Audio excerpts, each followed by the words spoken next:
seberuntung Raffi Ahmad. Begini nasib klub sepak bola milik Atta Halilintar. YouTuber Atta Halilintar turut menanggapi soal diberhentikannya Liga 2 2022 sampai 2023 oleh PSSI beberapa waktu lalu.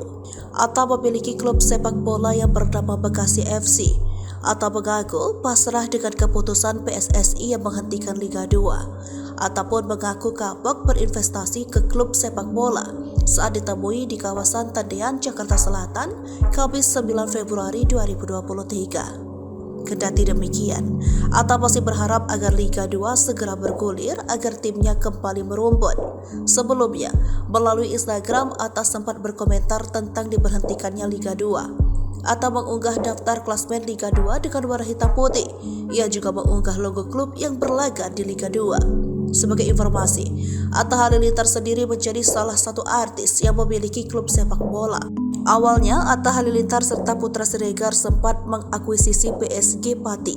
Saat itu, ia mengganti nama klub sepak bola itu menjadi AHBS Pati. Kemudian setelah 1 tahun, nama klub bola miliknya kembali berganti nama menjadi FC Bekasi City. Dan yang menarik, klub milik Atta Halilintar sebenarnya tengah memimpin klasmen Liga 2 musim ini. FC Bekasi City pun sudah memiliki 16 poin.